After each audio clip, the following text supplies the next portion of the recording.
Welcome to the Mitel Connect online training series. Today's topic is the Connect desktop client. Let's get started. When you launch the software for Connect, which is installed on your computer, you will see the sign-in screen asking for your username and password. Your system administrator should be able to provide that information to you. The first time you launch the program, please click on the Show Advanced feature and input the server name or IP address also supplied by your system administrator. You will not have to do this if you launch the application in the future unless this information needs to change. When you check the Remember Me box, your password will be retained for future entry into the program. If you do not check this box, then you will have to input the password each time you go in. When you click sign in the first time, it takes about 20 to 30 seconds for the application to fully configure. It needs to find the phone system and the phone system needs to find it. Once that's done, in the future when you log in, it should only take about 5 to 10 seconds. The slim view is the initial view that comes up in the application. It's the first of 3 possible panes of information that are visible within this program. On the main screen, you have the navigational options, which include contacts, call history, voicemail, messaging and whiteboarding program, and events or calendar links. You also have a pull-down menu accessible through the Connect menu, which gives you access to your settings, keeping this program always on top of other programs, and user guide and training videos. At any point, if you need to actually fully exit the program, you'll need to select this pull-down menu and click on Exit. Otherwise, the application will go to your hidden tray and will actually stay open. Let's go to a live view of this application and see how each one of these features works. The Connect Slim view is what pops up when you log into the program. On the Slim view, we can see the Connect pull-down menu like we talked about that has the settings link, keeping this application always on top, and user guide and training videos for quick access to feature explanation, as well as the exit. Now we also have a series of options or functions on this main screen. Let's go through them one by one. The dial pad is there if you are using this program exclusively and you want to be able to manually dial an option on an automated attendant. You can, in the name or number field, input a number such as a main number to dial, and when you call that number, you will be able to launch the dial pad if you need to dial additional options. Now also, when you click on the name or number field next to the dial pad, all of the extensions, anything with a programmed number in the system, is going to appear on the list. And this list will also sync with your Outlook if you have your Outlook contacts synced. Here is where you can select individuals to view as favorites, which is what is actually the view on contacts. So if I need to add somebody into my favorites view, I need to come into this name or number field and select them with a star. At any time, I can close out the view and go back to the initial view of the program. Below that, where my name appears, there's a pull-down menu that allows me to select the availability state that I'm in. So if I want to let colleagues know that I'm in a meeting, I can select in a meeting. It will change my status, and anybody that has me on their contacts view will be able to see a status for me. It will say in a meeting if they have a button for me. I can even give them additional information on that in a meeting status if I click on the little pencil. This provides the opportunity to input a note. So I could put in a meeting until 2 p.m. When I'm done, I could erase the note, and that would go back to the standard availability state that I've selected, and then I can choose my main state if I want to be available for calls.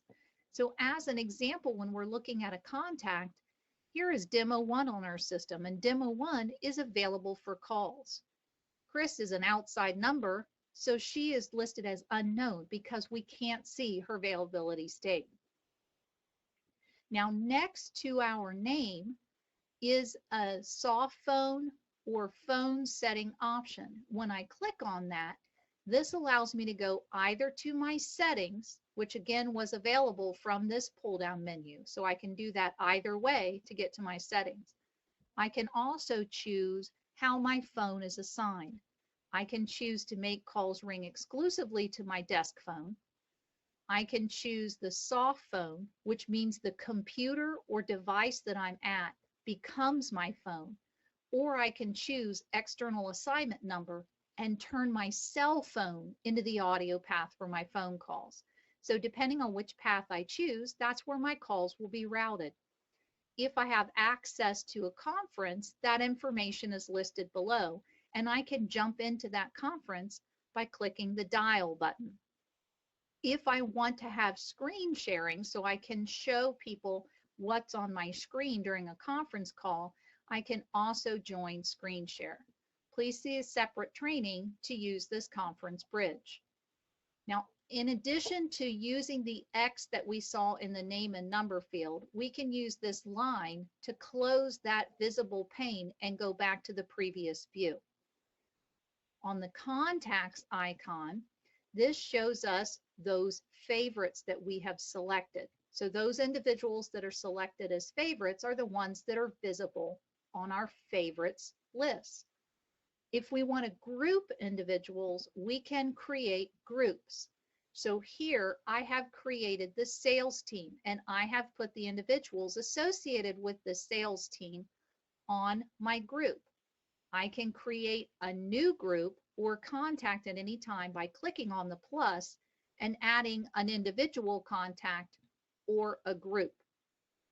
If I choose to add a new group, I can type in the name of the group that I want here, and then here I can either drag and drop someone in, or I can start to type their name and then add them in as I wish. So if I want to create a service department, I can do this by adding names in one at a time.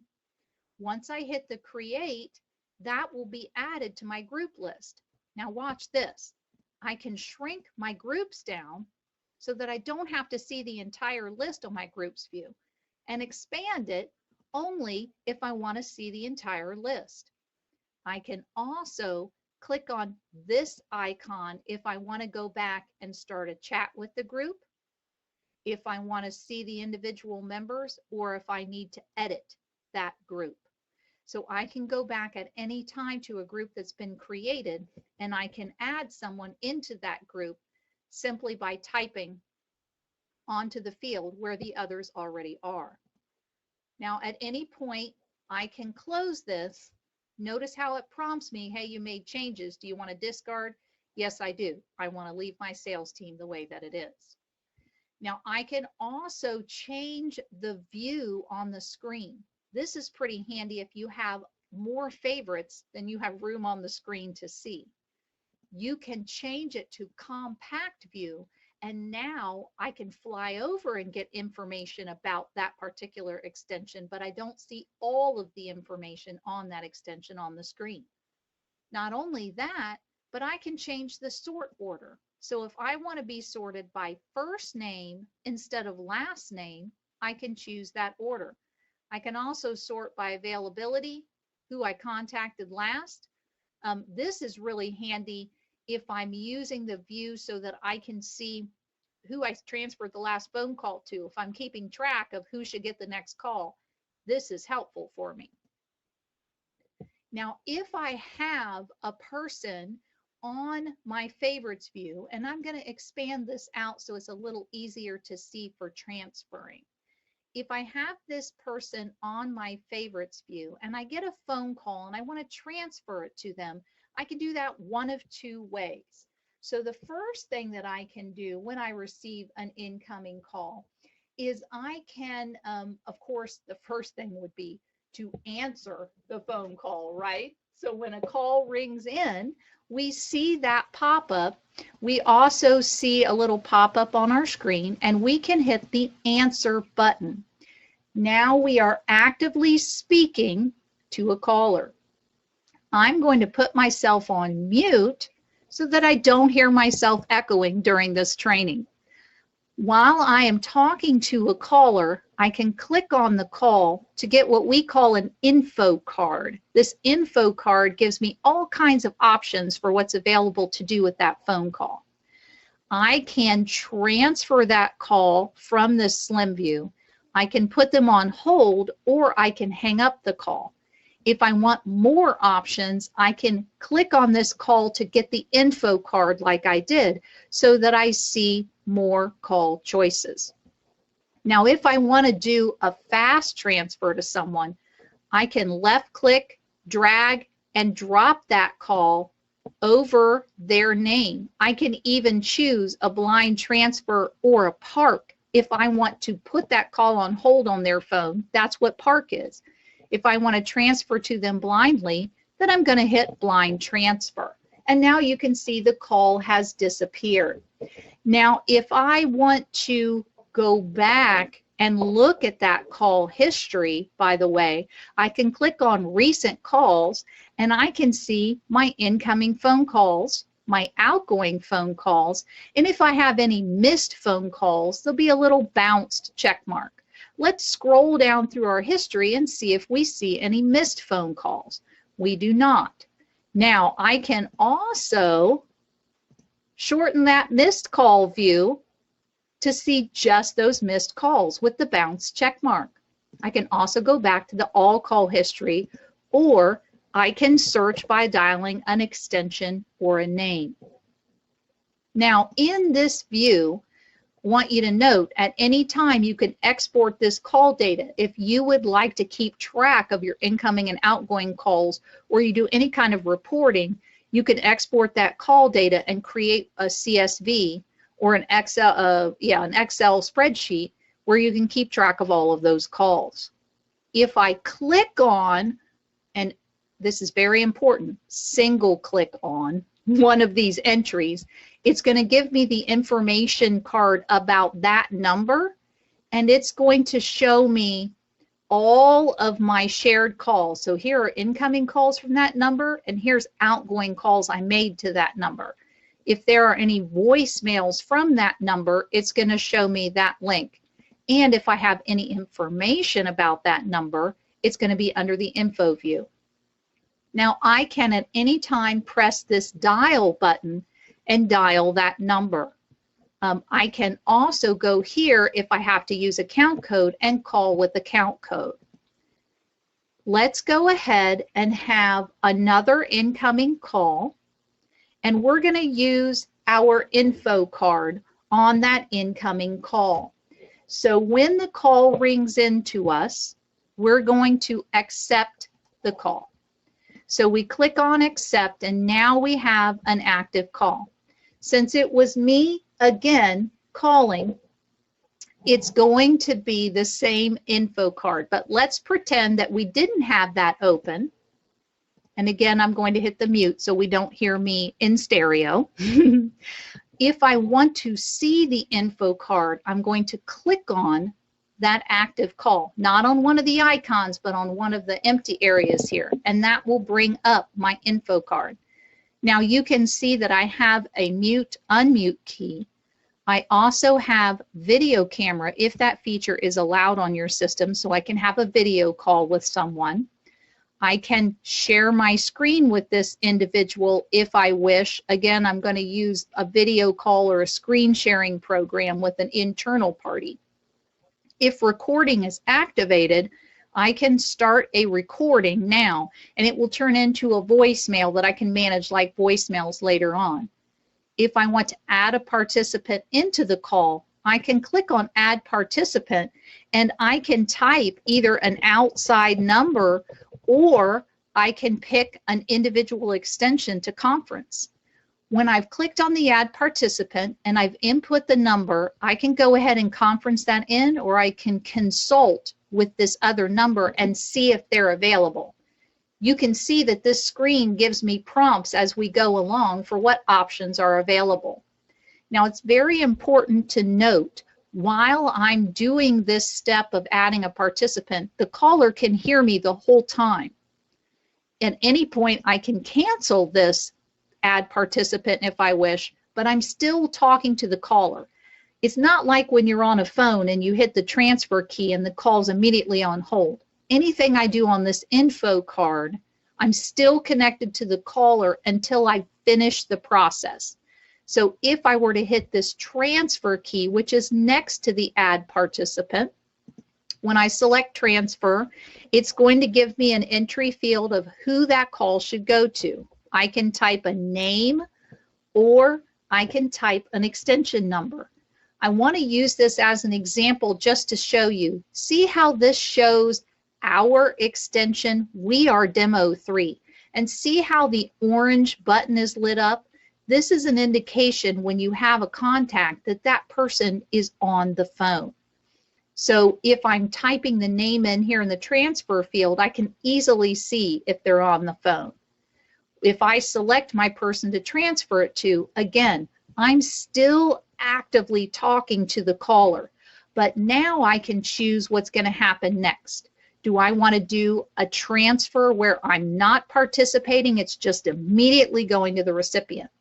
Do I want to consult with the recipient? That means I want to talk to the recipient first before I give them the call. Do I want to park the call on their extension? That means put it on hold directly at their phone. Or do I want to send it immediately to voicemail? If there is voicemail available where you're transferring it to, this option will be visible. If not, it will not. Let's say that I want to send this caller directly to voicemail. As soon as I click on the voicemail option, notice how the call went away. That means it immediately went to voicemail, or immediately if I do the transfer without talking to the recipient. Those happen right away. Now, if I make a call, so if I input a number or select a contact and dial them, I'm going to have the exact same controls available to me once the call is active. So whether I received or made the call, I have the same call controls. This is what we refer to as our notification area, by the way. So when I get notified of a call, it pops up in my notification area. On the voicemail link, this is where I can see my visual voicemails. I can look at all of them, only the unheard or the saved messages. When I click on a voicemail, I get the option and it alerts me here that I had a message deleted from my mailbox. But if I had an active message, then that would appear on this display. And then I could listen to that voicemail. I could even forward it to someone else on the system. Now, under the Teamwork option, Teamwork is a separate program that can actually be launched where you can have workspace, either just with direct messages. So this means I'm texting back and forth, or I can create workspaces where I can share a conference call, I can share files, I can have common tasks, and I can control the settings for each one of those within this workspace. If I want to create a workspace, I'm going to hit the plus. This will allow me to either join someone's workspace or create one. When I choose create, I'm going to name it, describe it just for myself. I can set it to private, so I have to invite you by typing your name or email address in order for you to see this workspace. This is for an internal workspace. Now, the events option that's here, if I'm synced with my Outlook calendar, this shows me any upcoming events in that calendar, and or if I have links to click to call, that will be visible here as well. I can also add an event which would launch my Outlook calendar and allow me to create it, again, if I'm synced with my Outlook. Now let's take a look at the settings that are associated with this account to do some management of those. So we go to our Connect pull down and we choose Settings. When we choose that, this is the settings menu that will pop up. The first thing is in the account section is where I can set a new password for this program, and I can tell it to automatically launch this program when the computer starts. This is very handy if you want this to automatically come up every day when you start your computer. Call routing is another common section that you'll go to. If you go to the call routing, you may get this prompt which asks you, mobile client, do you want to input the mobile client number? You can simply hit save. Once you do that, you are able to access the availability routing. What this call routing does is it says when I'm in the available, in a meeting, out of office, where and how are my calls managed? So just to cross-reference that for you, that's on this list right here where I can choose whether I'm in a meeting, out of office. This is where I customize where those calls are routing to. Notice one of the items on this list is a voicemail greeting. If I want to record the greeting associated with that mode, I'm going to hit this record key right here, and then I'm going to hit the record button. It's really important to note, see this little blue and white icon? If I want to call my desk phone handset, I need to click the handset icon. If I want to use the microphone on my computer, I click this icon. I can also hit play to hear the greeting that I have recorded. In this greeting, you need to communicate your name, you're not available, and leave a message at the tone. If you want to indicate to them that they can press 0 to reach a team member, you'll want to make sure you state that in the message as well. Now, when I gain access to this routing, I can tell it how many times to ring me. Can they leave a voicemail? Where does the 0 go out of my voicemail? If I change this mode, now my options change. Notice incoming calls are immediately routed to voicemail. If I don't want that to happen when I'm in a meeting, I can change that setting. If I want a particular greeting and not the Mitel default greeting, I'm going to click record in this call routing mode so that there's a separate message. So for example, if you're going on vacation, you'll need to come into the settings, into call routing, and choose vacation as the pull down option so that you can record that greeting. When you go to vacation mode, that message will be activated. When you go back to available, the message that's recorded in available will be the one that callers hear. Now we've talked a little bit about making that main greeting, but we'll definitely want to go down to the voicemail setting and go to setup so that we can change our voicemail password and do our name for the company directory. This is very important. You will not appear in the company directory unless you record your name, so no one can search for you. The same way that we did the greeting, we're going to record a new name and choose which devices we're going to be called at to do the recording. You're going to input the current voicemail password and then input the new 4 or more digit combination. This voicemail password, unlike the account password, which is for the software, this voicemail password has to be numeric digits only so you can dial it through the phone. Now, we have looked at account and call routing and voicemail.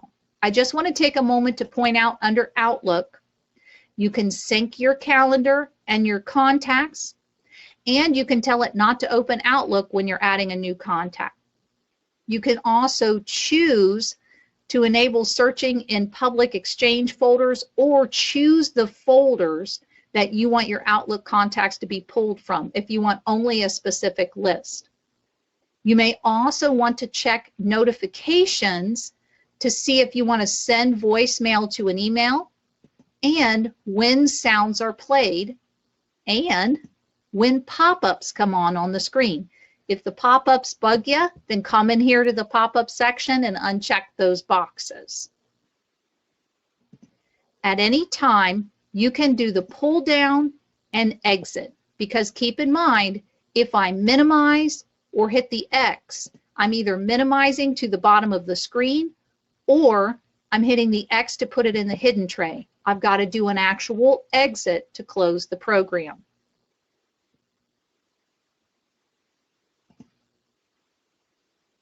Thank you for joining us today. Visit us at prooncall.com or call 800-362-6300 for additional support. Have a great day.